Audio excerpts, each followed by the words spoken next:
अस्सलाम वालेकुम दोस्तों। लास्ट वीडियो पे जो हमने एक टॉपिक था 7E के हवाले से, जो रजिस्ट्रियों के ऊपर नया टैक्स लगा था 7E, जो जुलाई 2023 से अफेक्टेड हुआ था। उस हवाले से मैंने आपको थोड़ा सा गाइड किया था कि उसमें किसी रजिस्ट्रार को, किसी रजिस्ट्री मुहर्रर को या किसी सोसाइटीज़ को अभी तक कुछ नहीं पता कि कितना % टैक्स लगा है और क्या क्या हुआ है। तो उस हवाले से आज बड़ी अहम वीडियो है, ये पूरी आप वीडियो देखें। इसमें यह है कि FBR ने उस हवाले से एक इंस्ट्रक्शंस या एक गाइडलाइंस या एक उसकी एक्सप्लेनेशंस दे दी है कि आपने इसको कैसे कैसे करना है। तो उस हवाले से वो मैं आपके सामने रखता हूँ। और नोटिफिकेशन जो FBR की तरफ से SRO है ना, तो सर्कुलर नंबर के हवाले से, वो भी मैं आपके सामने रख देता हूँ। ये आपके सामने स्क्रीन भी आ रहा है, तो मैं पढ़ के भी आपको सुना देता हूँ जी। इसमें ये कह रहा है जी, जो मेन है इसकी हेडिंग है, कहता है instruction regarding mode of manner for payment of the tax, यानी कि 7E के हवाले से वो बता रहा है। तो इसका नंबर 1 सेक्शन में नंबर 1 कॉलम में आ जाता है जी, under section 236C, simple 236C के हवाले से। तो ये सबको आपको पता है कि 3% उसका टैक्स है 236C का, और नॉन फाइलर का 6% है। नंबर 2 में जाके 7E के हवाले से ये बात करेगा। 7E के हवाले से नंबर 2 में बात कर रहा है जी, finance act 2022 section 7E was introduce. ये लास्ट ईयर जो जुलाई 2022 में फाइनेंस एक्ट आया था ना, उस हवाले से भी ये बात कर रहा है। तो उसमें वो क्या कहता है जी, for the tax year 2022 onward every resident person has be treated to have drive income and amount equal to 5% of fair market value of the capital assets situated in Pakistan, subject to exclusive of the capital assets providing under subsection 2 of the said income chargeable to the tax is 5%। कहता है आपके पास section, मैं आपको दोबारा भी बता देता हूँ, लास्ट वीडियो में मैंने आपको इसमें एक्सप्लेन किया था। तो उसमें मैं ये आपको इसमें ये कह रहा है कि आपके पास कोई भी रेजिडेंशियल के पर्सन के पास थ्रू फाइनेंस एक्ट 2022 के मुताबिक कोई भी आपके पास प्रॉपर्टी है, ठीक है, तो आपको उसमें यही समझा जाएगा कि आप उससे जो इनकम ड्राइव कर रहे हैं, यानी कि अगर आप उसको रेंट पे देते हैं तो आपके ऊपर एक रेंट आप उसका रिसीव करते हैं, या आप उसके ऊपर रेंट पे टैक्स कर रहे हैं, या वो कहते हैं कि आपके पास जो प्रॉपर्टी मौजूद है उसको यही समझा जाएगा कि आप उससे 5% उससे इनकम ड्राइव कर रहे हैं, ठीक है। और या आप उसमें से ये सब कहते जो आपका जो 5% इनकम ले रहे हैं ना, तो फेयर मार्केट वैल्यू का, तो उसका 20% यानी कि इक्वल टू 1%। आप टोटली ये समझें कि आपके ऊपर 1% जो फेयर मार्केट वैल्यू का है ना प्रॉपर्टी पे, वो आपके ऊपर टैक्स लगा है।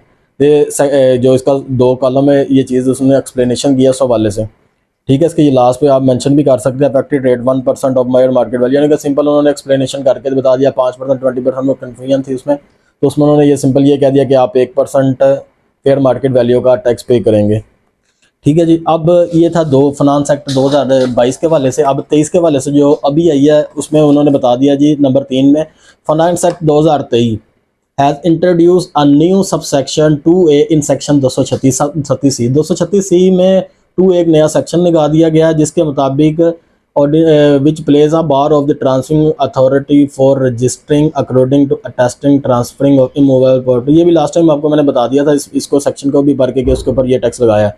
नंबर 4 पे वो कह रहा है फॉलोइंग इंस्ट्रक्शन। अगर आपको उसका नहीं समझ लगा तो आप पुराने वाली वीडियो देख लें, क्योंकि अदरवाइज ये वीडियो बड़ी लंबी हो जानी है। पुराने वाली 7-8 की वीडियो देखें, इसमें लिंक भी आपको मैं इसमें अटैच कर दूंगा साथ।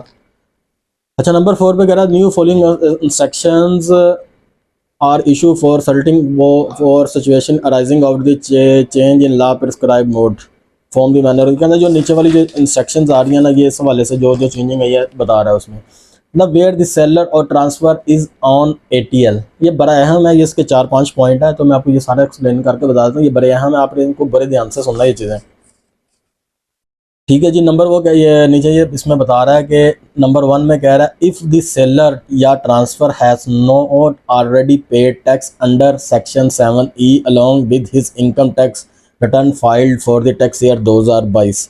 कहता है अगर कोई पर्सन ने अपना 7E का टैक्स 2022 की रिटर्न में सबमिट नहीं किया, such person is required to pay the due amount of the tax payable under this section 7E of this ordinance, ठीक है। तो उसको है कि वो 7E का ये टैक्स पे करें and produce evidence to the transferring authority. अगर उसने टैक्स पे किया हुआ तो उसकी एविडेंस प्रोड्यूस करे। For this purpose a separate payment challan.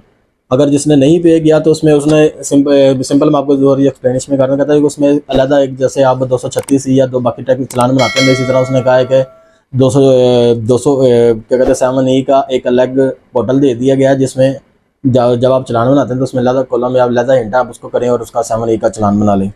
Number 2 में कहता है इफ़ द सेलर या transfer has already declare his said property in his declaration 7E filed along with income tax return for the tax year 2022। कहता अगर उसने already 2022 में ये show कर दिए हुए सेड सेल ट्रांसफर सेलर या transfer is not required to pay section tax under 7E। कहता जी उसको ज़रूरी नहीं है कि वो 7E का टैक्स पे करे due to any stay granted of the record of यानी कि किसी अगर कोर्ट ने कोई स्टे ग्रांटेड किया हुआ है तब भी then the seller transfer will furnish a certificate annexed as form A to his circular duly issued by the commissioner in land revenue।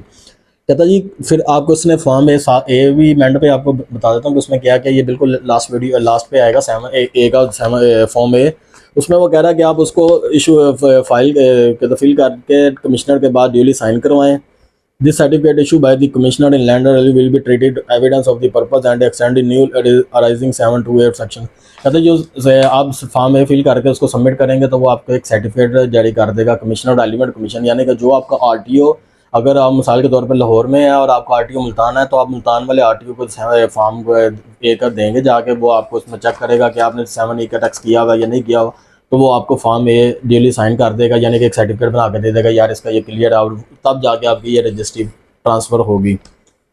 ठीक है जी। आगे नंबर 3 में कह रहा है for the purpose of issuance of the above certificate the seller या transfer will be file the request particle in attach form A and submit his same commissioner in land revenue holding jurisdiction over the person the commissioner in land revenue will examine the particulars and will according issue the certificates।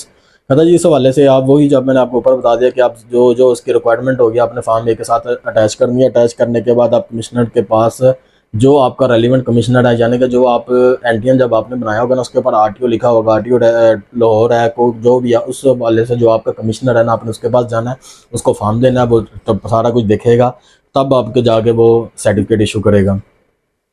This said certificate will be issued by the Commissioner in Land Revenue within 7 days of receipt of the pre-filed Form A submitted by the seller। कहता है जब आप seller form ए submit करेगा उसके 7 दिन के अंदर अंदर जो कमिश्नर इन लैंड रेवेन्यू है वो आपको सर्टिफिकेट देने का पाबंद है।